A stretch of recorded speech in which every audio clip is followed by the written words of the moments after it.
Äge päikesepalavus ähvardas äikese vihma. Kiiresti püüdis seepärast noor talumees heinamaal loogu kokku võtta, et kuivad heinad veel enne vihma varjule saaks. Kui ta kiire töö lõpetusel koju hakkas minema, tõusis lõuna poolt juba must pilv ja tuli ruttu ligemale. Noormees kiirustas sammu, et enne vihma veel koju jõuaks. Metsa ääres nägi ta võõrast meest, kelle pea kännunajale oli toetatud raskesti magamas, nii et ligemale jõudev müristamine teda ei äratanud. See mehike võiks täna rohkem kehakastet saada, kui tal meelepärast oleks, kui ta unest äratamata jätaksin, mõtles talumees ja astus ligemale. Kuule, vennike, hüüdis ta ja võttis käega raputades magaja õlast kinni. Kui sul hanenahka kasukat seljas ei ole, siis karga üles ja otsi vihmavarju. Raske äikese vihm on praegu tulemas. Võõras mees kargas ehmatades jalule, öeldes: Tänu, 1000 tänu sulle, külamees, lahke äratamise eest. Siis katsus ta ruttu taskudel läbi, kui tahaks rahakopikaid otsida, mis tänupalgaks võiks pakkuda.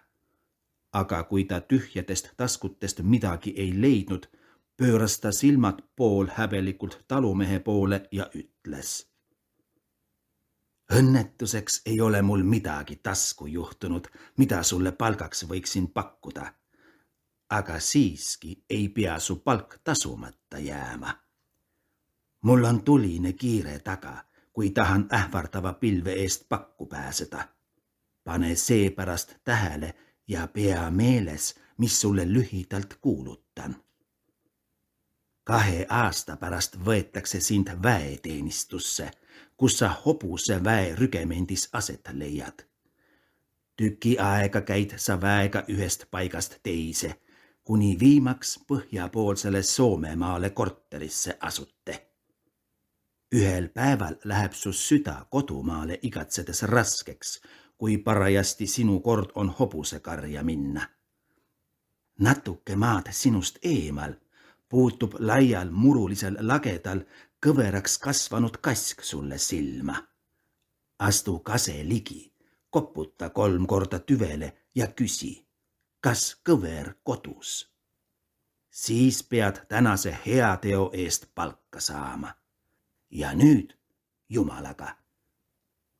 Seda öeldes tõttas ta minema ja oli üürikese ajaga talumehe silmist kadunud, kes minejat tagant vaadates naeratades pead vangutas ja siis kiiresti kodu poole sammus. Aga kui ta vihma hakatusel koju jõudis, olid võõras mees ja ta ettekuulutused juba unustusse läinud. Ometigi juhtus hiljemini asi, mis läbi ettekuulutuse esimene järg tõeks läks.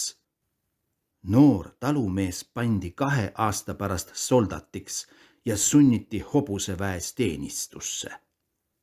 Arvata oleks võinud, et see kogemata lugu talle nüüd kokkusaamise võõra mehega meelde tuletab, aga siiski ei olnud nõnda, vaid nimetatud päev näis ta mälestusest hoopis kustunud olevat. Ta oli juba tüki aega väeteenistuses rügemendiga kohast teise käinud ja viimaks, kui ta rohkem kui 4 aastat kroonuleiba oli söönud, põhjapoolsele Soomemaale korteri saanud. Seal võõral maa armsaist omastest kaugel läks tal süda sagedasti nukraks. Igatsemine ajas pisarad silmi, kui ta teiste nägemata üksi mõtteid haudus. Ühel päeval tuli tal kord hobustega karja minna. Kui ta jälle üksipäini nukral meelel laial lagedal istus ja igatsusi kodu poole läkitas, juhtusid ta silmad kogemata väheke kõveraks kasvanud kase peale, mis temast kaugel ei seisnud. Imelikult läks ta süda korraga ilutsema. Lapse ja noorpõlve päevad tõusid mälestuses elavaks. Ka praegune koht näis talle tuttav Ehk ta küll selgemat otsust ei võinud anda, kas see tutvus unenäos või ärkvel oli tõusnud. Käega otsaesist hõõrudes, kui tahaks ta mälestust äratada, tuleb äkitselt juhtumine võõra mehega tal nii selgesti meelde, nagu päikese tera paksust pilvest. Loo võtmine, vihma ähvardusel üles tõusev äikesepilv, võõras magaja metsa ääres ja selle tähtsam ettekuulutus on, nagu oleksid vast eile sündinud, ta silma ees.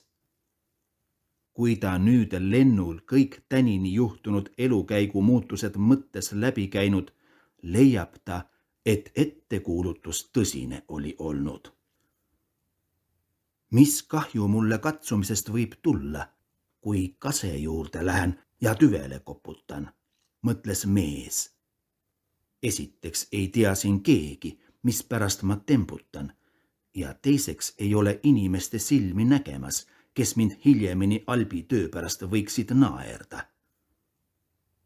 Nõnda mõeldes läheb ta kase ligi ja vaatab tüki aega ringi, kas midagi võõrast või iseäralikku puu küljes nähtavale ei tõuse. Siis võtab korraga südame rindu ja koputab tasa hiljukesi 3 korda tüvele, kuna keel pool tõrkudes küsib. Kas kõver kodus? Küsimise peale ei tulnud mingit vastust. Sõjamees tunneb julgust oma südames kasvavat. Koputab teist korda kõvemini, nii et tüvi vastu kõlab ja hüüab valju häälega. Kas kõver kodus? Kases tõuseb kohin ja äkki seisab võõras mees ta ees nagu tuule õhust sündinud.